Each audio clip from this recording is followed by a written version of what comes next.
ലോബോ, ഞങ്ങൾ വയനാട്ടിൽ നിന്ന് വരുന്നു. ഞാൻ 2019 മെയ് മാസത്തിലാണ് ഉടമ്പടി എടുത്തത്. ഇതെൻ്റെ 4ാമത്തെ സാക്ഷ്യമാണ്.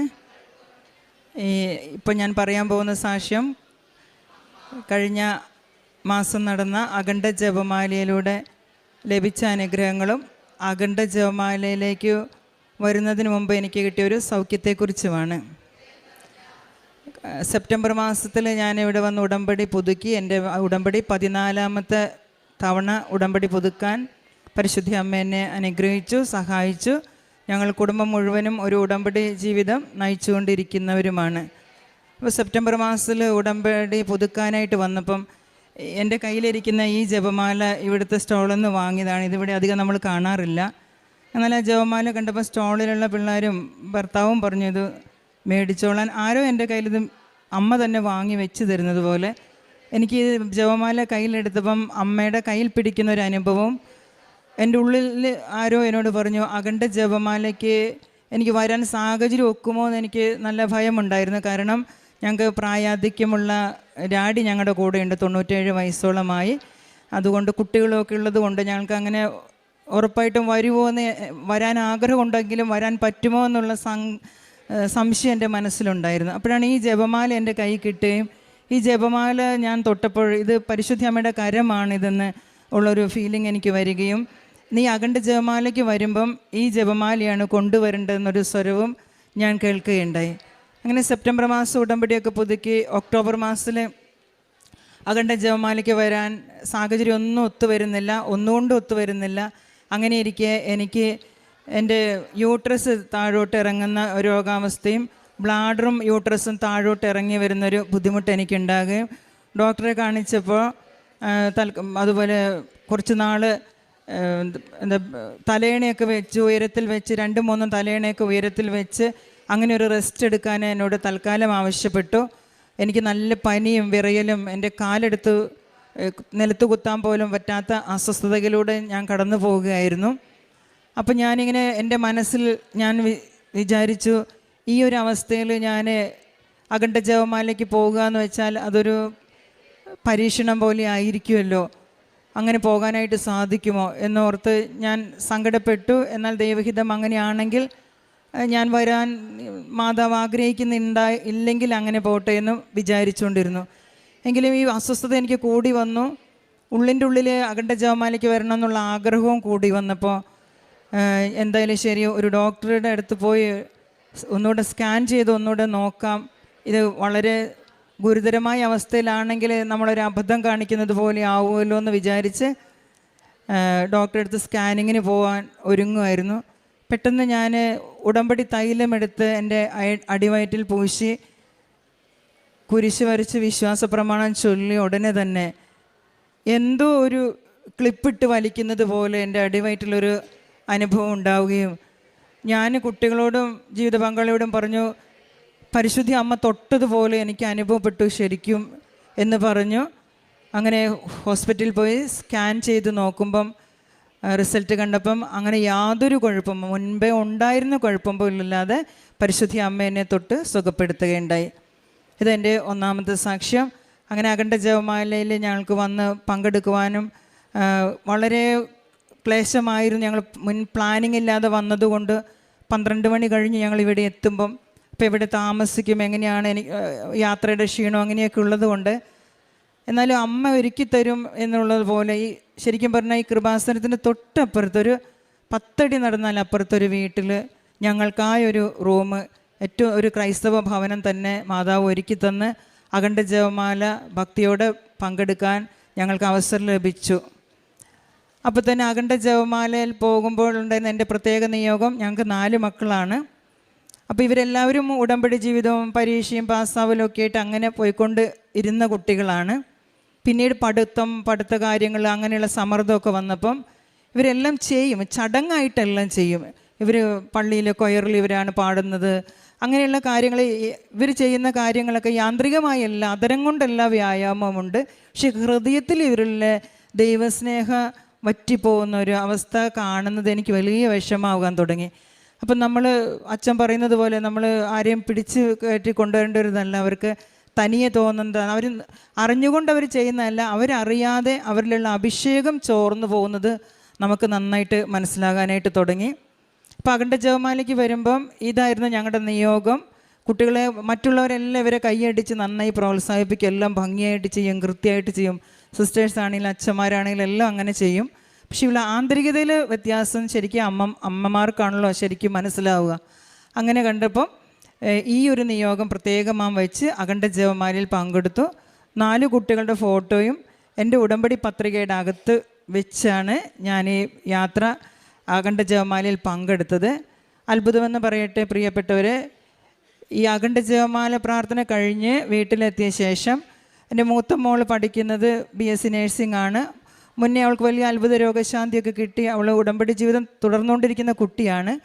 എങ്കിലും അവളുടെ ആ ചൈതന്യം നഷ്ടപ്പെട്ടത് പിന്നെ എനിക്ക് തോന്നാറുണ്ടായിരുന്നു. എൻ്റെ അസൈൻമെൻറ്റുകൾ എഴുതുന്ന അവൾ പറയും 40 പേജൊക്കെ രാത്രി എഴുതി കൊടുക്കുക എന്നൊക്കെ പറഞ്ഞാൽ അമ്മ എന്താ പറഞ്ഞാൽ ഉറക്കം പോലുമില്ല. 3 മണി വരെ വെളുപ്പിനൊക്കെ ഇരുന്ന് എഴുതിയാൽ പോലും തീരില്ല. ഡ്യൂട്ടി ടൈം പഠിക്കണം, ഇതുപോലുള്ള കാര്യങ്ങളൊക്കെ ആകുമ്പോൾ അമ്മ പറയും. പള്ളിയും കാര്യങ്ങളൊക്കെ ഉണ്ട്, എന്നാൽ അതിൻ്റെ അപ്പുറത്തേക്ക് ഒരു സ്റ്റെപ്പ് ഉടമ്പടിയുടെ ഒരു രീതിയിലേക്ക് അവൾക്കത് തുടർന്നു കൊണ്ടുപോകാൻ പോകുന്നില്ല എന്ന് അവൾ പറയാറുണ്ടായിരുന്നു. ഞാൻ അഥവാ അതൊന്ന് കൂടുതലായിട്ട് പറഞ്ഞാൽ അവർക്ക് ഇഷ്ടക്കേട് വരുന്നത് പോലെയും തോന്നുമായിരുന്നു. എന്നാൽ പ്രിയപ്പെട്ടവരെ, അഖണ്ഡ ജപമാലയിലൂടെ നമ്മൾ സമർപ്പിച്ച ഒരു നിയോഗം പോലും സ്വർഗം സ്വീകരിക്കാതെയോ അമ്മ വഴി അത് ദൈവം ഇടപെടാതെയോ പോകുകയില്ല എന്നുള്ള എൻ്റെ അടയാളം പോലെ ഇതുവരെ നമ്മൾ കുട്ടികളോട് പറഞ്ഞു കൊടുത്തെങ്കിൽ അവർ തിരിച്ച് നമ്മളോട് ഇങ്ങോട്ട് പറയാനായിട്ട് തുടങ്ങി. അവർ മോള് പറഞ്ഞു, അമ്മേ എൻ്റെ ജീവിതത്തിൽ എവിടെയൊക്കെയോ എന്തൊക്കെയോ ഒരു താളപ്പിഴകൾ, എനിക്ക് വളരെ അസ്വസ്ഥതകൾ ഉണ്ടാകുന്നു, ഭയം വരുന്നു, ദുഃഖം വരുന്നു, നിരാശ വരുന്നു, എനിക്ക് നിയന്ത്രിക്കാൻ പറ്റാത്ത കോപം വരുന്നു. ഇങ്ങനെയൊക്കെ ഇവൾ പറഞ്ഞ് വല്ലാതെ ബുദ്ധിമുട്ടുകൾ പറഞ്ഞപ്പോൾ ഞാനിങ്ങനെ പറഞ്ഞു, പഠിത്തം മുന്നോട്ട് കൊണ്ടുപോകാൻ പറ്റുന്നില്ലെങ്കിൽ എന്നാൽ നമുക്ക് തിരിച്ചിങ്ങോട്ട് പോന്നാലോ എന്നിങ്ങനെ ചോദിച്ചു. പിന്നെ ഞാൻ അങ്ങനെ പ്രാർത്ഥിച്ചപ്പോൾ ചോദിച്ചു, മാതാവ് ശരിക്കും നിനക്ക് ഉടമ്പടി ജീവിതത്തിലേക്ക് അതിന് തീഷ്ണത്തിലേക്ക് തിരിച്ചു വരാൻ ആവശ്യപ്പെടുന്നുണ്ടല്ലോ എന്ന് പറഞ്ഞപ്പോൾ അവൾ പറയും, ഉള്ളിൻ്റെ ഉള്ളിൽ എന്നോട് ഇത് പ്രാവശ്യം മാതാവ് പറഞ്ഞിട്ടുണ്ടായിരുന്നു. അപ്പം മാതാവ് അവൾക്ക് കൊടുത്ത സൈൻ 6 വർഷം മുന്നേ അവൾ ആദ്യമായി ഞങ്ങളുടെ കൂടെ ഉടമ്പടി എടുക്കാൻ വേണ്ടി വന്നപ്പോൾ അവർ കുഞ്ഞുങ്ങളായതുകൊണ്ട് ഇവിടെ ഇരിക്കുമ്പോൾ ഒരു ചേച്ചി എൻ്റെ അടുത്ത് ഇരുന്നിരുന്നു അമ്മേ. ആ ചേച്ചി എൻ്റെ അടുത്ത് പറഞ്ഞിരുന്നു, അഖണ്ഡ ജപമാലയിൽ പ്രാർത്ഥിച്ചു കഴിഞ്ഞാൽ ഒരു നിയോഗം പോലും സാധിക്കാതെ ഇരിക്കില്ല, അത്രയ്ക്ക് അഭിഷേകമാണ് നമുക്ക് കിട്ടുക. മോളെ, ഞാനും ഇതുപോലെ ഉടമ്പടി എടുത്തിട്ട് വല്ലാതെ ഉഴപ്പിപ്പോയ ഒരാളായിരുന്നു. അങ്ങനെ ആ ഒരു അവസ്ഥയിൽ ഞാൻ ഡിപ്രഷൻ്റെ മരുന്ന് വരെ എടുക്കേണ്ട സ്ഥിതി വന്നു. പിന്നീടാണ് ഞാൻ ഉടമ്പടി ജീവിതം തിരികെ പിടിച്ചപ്പോൾ എനിക്ക് ഇരട്ടി അഭിഷേകം കിട്ടിയെന്ന് വർഷങ്ങൾക്ക് മുമ്പ് ആ ചേച്ചി പറഞ്ഞ സംഭവം എൻ്റെ കൊച്ചിൻ്റെ അടുത്ത് ചെന്ന് ആരോ അവളുടെ അരികിൽ നിന്ന് പറയുന്നതായിട്ട് അവൾക്ക് മാതാവ് ആ രൂപത്തിൽ ചെന്ന് അവളോട് സംസാരിക്കുകയും അവൾ ആ ഉടമ്പടി ജീവിതത്തിലേക്ക് അവൾ അപ്പോൾ തന്നെ ഓൺലൈൻ ഉടമ്പടി അവധിയില്ലാത്തതുകൊണ്ട് ഇങ്ങോട്ട് വരാൻ സാധിക്കില്ല. അവൾ പല പ്രാവശ്യം വന്ന കുട്ടിയാണ്. ഓൺലൈൻ ഉടമ്പടി എടുത്ത് ആ നിമിഷം തന്നെ അവളുടെ എല്ലാ ആന്തരിക പ്രശ്നങ്ങളും തീർന്നു പോവുകയും ഉടമ്പടി ജീവിതം ആരും പറയാതെ തന്നെ അവൾ വീണ്ടും പുനഃക്രമീകരിക്കുകയും ചെയ്യാൻ പരിശുദ്ധ അമ്മ ഞങ്ങളെ സഹായിച്ചു. ഈ ദിവസങ്ങളിൽ ഞങ്ങൾക്ക് കിട്ടിയ ഈ വലിയ അനുഗ്രഹങ്ങൾക്ക് ഞങ്ങൾ മാതാവിനോട് വീണ്ടും ഞങ്ങൾക്ക് ആ ഉടമ്പടി ജീവിതത്തിൽ കുടുംബസമേതം പങ്കുചേരാൻ ഇടയാക്കിയതിനോർത്ത് ഞങ്ങൾ നന്ദി പറയുന്നു. പിന്നെ അതിൻ്റെ കൂടെ പ്രിയപ്പെട്ടവരെ, ആത്മീയ ജീവിതത്തിൽ ഞങ്ങൾക്ക് നൽകുന്ന അനുഗ്രഹങ്ങളിൽ ഒരു പ്രധാനപ്പെട്ടതാണ്. ഞങ്ങൾ വയനാട്ടിൽ നിന്നാണ് വരുന്നതെന്ന് പറഞ്ഞു. വയനാട്ടിൽ ഞങ്ങളുടെ പ്രളയ ദുരന്തം ഉണ്ടാകുന്നതിൻ്റെ ഒരു 3 മാസം മുന്നേ പരിശുദ്ധ അമ്മ എന്നെ, എല്ലാവരും 10 മണിയൊക്കെ ആകുമ്പോൾ ഉറങ്ങാനായിട്ട് പോകും, ആ സമയത്തൊക്കെ എന്നെ ജപമാല ചൊല്ലി പ്രാർത്ഥിക്കാനായിട്ട് വിളിക്കും. അപ്പോൾ വീട്ടിലൊരു കെടാവിളക്ക് പൊതുവേ വെക്കുന്നതൊന്നുണ്ട്.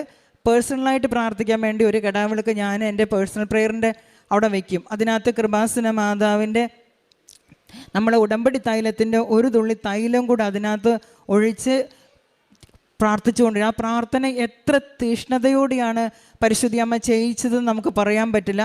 10 മണി തൊട്ട് 12 മണി വരെ തീഷ്ണമായ പ്രാർത്ഥനയിൽ ഇരുത്തും.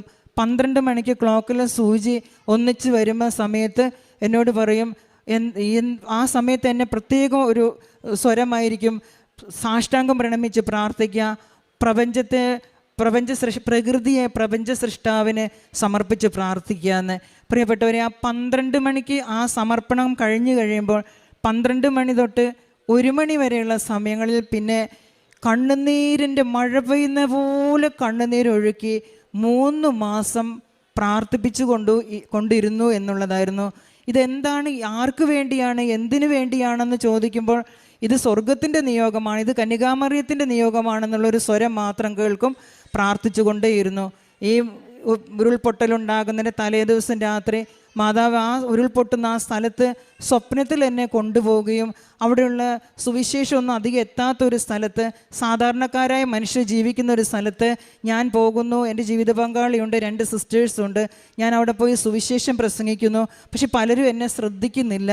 അങ്ങനെ ഞാൻ ആ സുവിശേഷം പ്രസംഗിച്ചുകൊണ്ടിരിക്കുന്ന അവരെ കൃപാസന പത്രം കൊടുത്ത് അവരോടൊക്കെ സുവിശേഷം അറിയിച്ചുകൊണ്ടിരിക്കുന്ന സമയത്ത് പെട്ടെന്നൊരു ടണൽ രൂപപ്പെടുകയും ഒരു മഹാ ഇരുട്ടിലേക്ക് ഞാൻ പ്രവേശിക്കുകയും എൻ്റെ കൂടെയുള്ളവരെല്ലാം നഷ്ടപ്പെട്ടു പോവുകയും ചെയ്യുന്നൊരു അനുഭവം എനിക്കുണ്ടാകുകയും ആ പ്രഭാതത്തിൽ എഴുന്നേറ്റ് നോക്കുമ്പോഴാണ് ഈ ദുരന്തം നടന്നതുമെല്ലാം. ഞങ്ങളെ വീട്ടിൽ നിന്ന് നോക്കിയാൽ കാണാവുന്ന ദൂരത്താണ് ഈ പ്രളയം. കുട്ടികൾ പഠിക്കുന്ന സ്കൂളിൽ അവരെ ക്ലാസ്സിൽ കൂടെ ഉണ്ടായിരുന്ന കുഞ്ഞുങ്ങളുടെ ബന്ധുക്കളൊക്കെ നഷ്ടപ്പെട്ടു. കൂടെ ഉണ്ടായിരുന്നൊരു കുഞ്ഞ്, അവരുടെ കൂടെയുള്ളൊരു കുഞ്ഞ് നഷ്ടപ്പെട്ടു. അങ്ങനെ ഞങ്ങളെ സ്കൂൾ മേപ്പാടി എന്ന് പറയുന്ന സ്ഥലത്താണ് പിള്ളേർ പഠിക്കുന്നത്. ആ സ്കൂളും അതിൻ്റെ ഏരിയയിൽപ്പെട്ട സ്ഥലങ്ങളിലും ഈ ദുരന്തം നടക്കുമ്പോഴും പരിശുദ്ധ അമ്മ ഞങ്ങളെ കൊണ്ട് പ്രാർത്ഥിപ്പിച്ചു. ഈ ദുരന്തമെല്ലാം കഴിഞ്ഞ് എല്ലാവരും ബഹളം വെച്ചോടുമ്പോൾ ഞാൻ ശാന്തമായിരുന്നു, പിന്നെയും പ്രാർത്ഥനയിൽ തന്നെയായിരുന്നു. അപ്പോഴും അമ്മയുടെ സ്വരം ഇതായിരുന്നു: പ്രളയത്തെ ഓർത്ത് നിങ്ങൾ ഒത്തിരി ഭാരപ്പെടേണ്ട, പാപത്തെ ഓർത്താണ് നിങ്ങൾ ഭാരപ്പെടേണ്ടത്. പ്രളയത്തിൽ മരിച്ചവരെ ഓർത്ത് നിങ്ങൾ ദുഃഖിക്കുന്നതിനേക്കാൾ പാപത്തിൽ മരിച്ചു പോകുന്നവരെ ഓർത്ത് ദുഃഖിക്കണം. പാപികൾക്ക് അനുതാപം ഉണ്ടാകാൻ വേണ്ടി പ്രാർത്ഥിക്കണം. പാപികൾ ദൈവത്തെ അറിയുവാനായിട്ട്, സത്യദൈവത്തെ അറിഞ്ഞ് നിത്യജീവൻ പ്രാപിക്കുവാൻ പ്രേക്ഷിത വേല കൂടുതൽ തീക്ഷ്ണമാക്കണം. നാം പറയേണ്ടിടത്ത് നാം സുവിശേഷം പറയാതെ ഏതെങ്കിലും ഒരു ആത്മാവ് നഷ്ടപ്പെട്ടു പോയാൽ അതിൻ്റെ ഉത്തരവാദി നമ്മൾ തന്നെ ആയിരിക്കും. അതിനുവേണ്ടി സ്വർഗം നമുക്ക് ചെയ്തു തന്ന ഏറ്റവും വലിയ സുവിശേഷ പ്രഘോഷണത്തിൻ്റെ വേദിയാണ് ശരിക്ക് കൃപാസനം. എത്രയോ പേരോട് സുവിശേഷം അറിയിക്കുവാൻ ജീവിതാനുഭവങ്ങൾ കൊണ്ട് സഭയുടെ ഭൂമിയിലെ സ്വർഗമായ തിരുസഭയിൽ കെട്ടിക്കിടക്കുന്ന കൃപകൾ വിശുദ്ധ വസ്തുക്കളിലൂടെ, കൃപാസന സാക്ഷ്യ ശുശ്രൂഷകളിലൂടെ അനേകായിരങ്ങളിലേക്ക് തിടുക്കത്തിൽ പോയ അമ്മയെപ്പോലെ കടന്നു ചെന്ന് സുവിശേഷം അറിയിക്കുവാനും നാം അറിയിക്കാത്തതിൻ്റെ പേരിൽ ആരും നഷ്ടപ്പെട്ടു പോവാതിരിക്കാനും വേണ്ടി തീഷ്ണതയോടെ നമുക്ക് പ്രേക്ഷിത വേല ചെയ്യാൻ ദൈവം നമ്മളെ എല്ലാവരെയും സഹായിക്കട്ടെ എന്ന് ഞാൻ പ്രത്യേകം പ്രാർത്ഥിക്കുന്നു. പ്രത്യേകിച്ച് അതുപോലെ മക്കൾക്ക് വേണ്ടി പ്രാർത്ഥിക്കുവാൻ ഓരോ അമ്മമാരും ത്യാഗമെടുത്ത് പ്രാർത്ഥിക്കുമ്പോൾ കുഞ്ഞുങ്ങളിൽ നമ്മൾ ഒന്നും പറയാതെ തന്നെ, ഇതുവരെ നമ്മൾ അവരോട് പലതും പറയേണ്ടി വരും, എന്നാൽ നമ്മൾ ത്യാഗമെടുത്ത് പരിശുദ്ധി അമ്മയോട് ചേർന്ന് സ്വർഗത്തോട് നമ്മൾ എപ്പോഴും മുട്ടിക്കൊണ്ടിരുന്നാൽ കുഞ്ഞുങ്ങളിൽ ആ സ്വരം വന്ന് ഭവിക്കും. അവരിങ്ങോട്ട് തന്നെ, ഇപ്പോൾ ഇവർ 2 പേരും വന്നതും ഞങ്ങൾ നിർബന്ധിച്ചിട്ടല്ല, അവർക്ക് തന്നെ ഉടമ്പടി പുതുക്കണമെന്നും അവർ തന്നെ പറഞ്ഞു നിർബന്ധിച്ചാണ്. കഴിഞ്ഞ 2 ആഴ്ച മുന്നേ ഞാൻ വന്നു പോയെങ്കിലും ഉടമ്പടി പുതുക്കാനായിട്ട് ഇങ്ങോട്ട് വരാൻ അവർ തന്നെ മുൻകൈ എടുക്കുകയാണ് ഉണ്ടായത്. ഈ ഒരു സാക്ഷ്യം എല്ലാ മാതാപിതാക്കൾക്കും വേണ്ടി ഞാൻ സമർപ്പിക്കുകയാണ്. മക്കൾ ഏത് വലിയ കൃപ നഷ്ടപ്പെട്ട അവസ്ഥയിലാണെങ്കിലും മാതാപിതാക്കൾ അതിനു വേണ്ടി മുൻകൈ എടുത്താൽ മക്കളെ തിരിച്ചു കൊണ്ടുവരാനായിട്ട് സാധിക്കുമെന്നും കൃപാസനം നമ്മൾക്ക് തന്ന എൻ്റെ രക്ഷ ലോകാതിർത്തി വരെ എത്തിക്കാൻ ഞാൻ നിന്നെ ലോകത്തിൻ്റെ പ്രകാശമായി നൽകുമെന്ന് പറഞ്ഞ യെശയ്യായുടെ പ്രവചനം പൂർത്തിയാക്കുവാൻ നമ്മളെ എല്ലാവരെയും പരിശുദ്ധി അമ്മ മാടി വിളിക്കുകയാണ്. പരിശുദ്ധി അമ്മ പ്രത്യേകം തരുന്നൊരു വചനമാണ്: സിയോൻ പുത്രി എഴുന്നേറ്റ് മെതിക്കുക, ഞാൻ നിൻ്റെ കൊമ്പ് ഇരുമ്പും കുളമ്പ് പിച്ചളയുമാക്കും, അനവധി ജനതകളെ നീ ചിതറിക്കും, അവരിൽ നിന്നെടുത്ത കൊള്ള മുതൽ നീ കർത്താവിന് കാഴ്ചവെക്കും. സങ്കീർത്തനം 91:10 പറയുന്ന വചനം പറയും: എന്നാൽ അവിടുന്ന് എൻ്റെ കൊമ്പ് കാട്ടുപോത്തിൻ്റെ കൊമ്പ് പോലെ ഉയർത്തി എൻ്റെ ശിരസിൽ പുതിയ തൈലം ഒഴിച്ചു. പ്രിയപ്പെട്ടവരെ, ഈ വചനമെല്ലാം കാലങ്ങൾക്ക് മുമ്പേ അറിയാമെങ്കിലും അതെല്ലാം എൻ്റെ ജീവിതത്തിൽ പൂർത്തിയായത് കൃപാസന ഉടമ്പടിയിലൂടെയാണെന്നും ഈ കൃപാസന ഉടമ്പടി ഒരു കാര്യസാധ്യത്തിൻ്റെ കാര്യമല്ല, കൃപാസനം കാര്യസാധ്യത്തിൻ്റെ സ്ഥലമല്ല, അത് കൃപ വർഷിക്കുന്ന സ്ഥലമാണ്. അത് കുഴഞ്ഞ ചേറ്റിൽ നിന്ന് ഉയർന്ന പാറമേലേക്കുള്ള വിളിയാണ്. ഉയർന്ന പാറമേൽ നിൽക്കുന്ന നമ്മളെ പറന്നുയരുന്ന ചിറക് തരുന്ന നിത്യജീവൻ്റെ വഴിയിലേക്ക് നമ്മളെ നയിക്കുവാൻ വേണ്ടി 4 വയസ്സ് പ്രായമുള്ളപ്പോൾ തൊട്ട് കർത്താവിന് ലയിച്ചൊരു പുരോഹിതനെ, ശരീരം കൊണ്ട് ദുർബലനായ ശക്തനായ ഒരു പുരോഹിതനെ നമ്മൾക്ക് നിർത്തിക്കൊണ്ട് ഇത്ര വലിയൊരു സംവിധാനത്തെ സ്വർഗം നമുക്ക് ഒരുക്കി തന്നെങ്കിൽ ഈ അവസരം നാം പാഴാക്കരുത്. ഉടമ്പടി എടുക്കണമോ എന്നുള്ളൊരു ചിന്ത ആർക്കും വേണ്ട. എല്ലാവരും ഉടമ്പടി എടുക്കേണ്ടവരാണ്. എടുത്താൽ മാത്രം പോരാ, അത് പാലിക്കുക എന്നുള്ളതാണ് നമ്മുടെ ഏറ്റവും വലിയ വിശ്വസ്തത കാണിച്ചുകൊണ്ട് ദൈവത്തിൻ്റെ സ്നേഹം നമ്മളിൽ പൂർത്തിയാക്കേണ്ടത്. പരിശുദ്ധ അമ്മ വെറും അനുഗ്രഹങ്ങൾ വാരിക്കോരി തരുന്നൊരു അമ്മയല്ല, അവൻ്റെ പുത്രൻ്റെ മണവാട്ടിയാകുവാനുള്ള യോഗ്യതയിലേക്ക് നമ്മളെ നയിക്കുന്ന ഈ ഉടമ്പടിയിലൂടെ നമുക്ക് ലഭിച്ച എല്ലാ അനുഗ്രഹങ്ങളെയും ഓർത്ത് നമുക്ക് ദൈവത്തിന് നന്ദി പറയാം. ഞങ്ങളുടെ കുടുംബത്തിൻ്റെ മുഴുവൻ നന്ദിയും കൃപാസന അമ്മയ്ക്കും ഈശോയ്ക്കും സമർപ്പിച്ചുകൊണ്ട് നിർത്തുന്നു. നന്ദി. Praise the Lord. സങ്കീർത്തനം 119:72 തിരുവചനം അരുളി ചെയ്യുന്നു: ആയിരക്കണക്കിന് പൊൻവെള്ളി നാണയങ്ങളേക്കാൾ അങ്ങയുടെ വചനത്തിൽ നിന്ന് പുറപ്പെടുന്ന നിയമമാണ് എനിക്ക് അഭികാമ്യം. ഇവിടെ സുജാത ലോബോ തൻ്റെ മക്കളുമായിട്ട് വന്ന് സാക്ഷ്യം പറഞ്ഞു. നാം എല്ലാം കേട്ടുകൊണ്ടിരിക്കുന്നു. സാക്ഷ്യത്തിൽ തനിക്ക് കിട്ടിയ രോഗസൗഖ്യം, കൃപാസന അഖണ്ഡ ജപമാല മഹാറാലിയിൽ തനിക്ക് സംബന്ധിക്കുവാനായിട്ട് തൻ്റെ രോഗസൗഖ്യം എങ്ങനെയാണ് തനിക്ക് നിമിത്തമായത്. പിന്നീട് അങ്ങോട്ട് തൻ്റെ മക്കളുടെ കാര്യവും ആ മക്കൾ ഉടമ്പടിയിൽ നിന്നൊക്കെ അകന്നു പോകുന്ന, വിശ്വാസ ജീവിതത്തിൽ നിന്ന് അകന്നു പോകുന്ന സാഹചര്യത്തിൽ വീണ്ടും അവർ തന്നെ ഇങ്ങോട്ട് പറഞ്ഞ് ഇന്ന് ഇവിടെ വന്ന് ഉടമ്പടി പുതുക്കി തങ്ങളുടെ അമ്മയോടൊപ്പം ആ കുഞ്ഞുങ്ങളും ഉടമ്പടി ജീവിതം നയിച്ച് സാക്ഷ്യം പറയുകയാണ്. അപ്പോൾ 1000 പൊൻവെള്ളി നാണയങ്ങളേക്കാൾ കർത്താവിൻ്റെ വചനത്തിൽ നിന്ന് പുറപ്പെടുന്ന നിയമമാണ് തനിക്ക് അഭികാമ്യമെന്ന് സങ്കീർത്തകൻ പറയുന്നു. നമ്മുടെ ജീവിതത്തിൻ്റെ ഒരു വഴിത്തിരിവ് എന്ന് തന്നെ പറയാം. അതാണ് കൃപാസനത്തിലൂടെ ഇന്ന് ഓരോ മക്കൾക്കും കിട്ടിക്കൊണ്ടിരിക്കുന്നത്. അതായത് നാം നടന്ന് തേഞ്ഞ ഒരു വഴിയുണ്ട്, ആ വഴിയല്ല, പുതിയ ഒരു പന്ഥാവ് നമുക്ക് വേണ്ടിയിട്ട് കർത്താവ് ഒരുക്കുമ്പോൾ ആ വഴിയെ നടക്കാനും ആ വഴി ഏതെന്ന് തിരിച്ചറിഞ്ഞ് കുടുംബം ഒന്നാകുകയും അതുപോലെ തങ്ങളോട് ബന്ധപ്പെട്ടവരും നാം ആയിരിക്കുന്ന പ്രദേശവുമൊക്കെ സംരക്ഷിക്കപ്പെടാനൊക്കെ എങ്ങനെയാണ് പരിശുദ്ധ അമ്മ ഇന്ന് ഓരോ മക്കൾക്കും കൃപ നൽകുന്നത്, അവരിലൂടെ എങ്ങനെയാണ് ദൈവം പ്രവർത്തിക്കുന്നത്.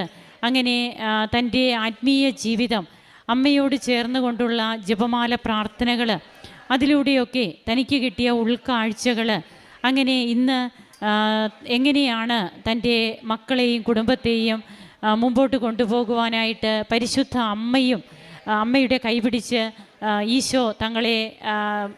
ഈശോയും അമ്മയും തങ്ങളെ മുമ്പോട്ട് നയിക്കുന്നത് എന്നുള്ളതാണ് ഈ മകള് സാക്ഷ്യത്തിലൂടെ വെളിപ്പെടുത്തിയത്. തീർച്ചയായും നമ്മുടെ ജീവിതത്തെ ഈശോയ്ക്ക് കൊടുക്കുമ്പോൾ ദൈവം ഏറ്റെടുക്കുന്ന ഒരു ഭവനമായിട്ട് നമ്മുടെ ഭവനവും നമ്മുടെ വ്യക്തി ജീവിതവും മാറും. അത് മാറട്ടെ. അതിനുള്ള കൃപയ്ക്കായി പ്രാർത്ഥിച്ചുകൊണ്ട് കരങ്ങളടിച്ച് നമുക്ക് ദൈവത്തെ ആരാധിക്കാം, മഹത്വപ്പെടുത്താം.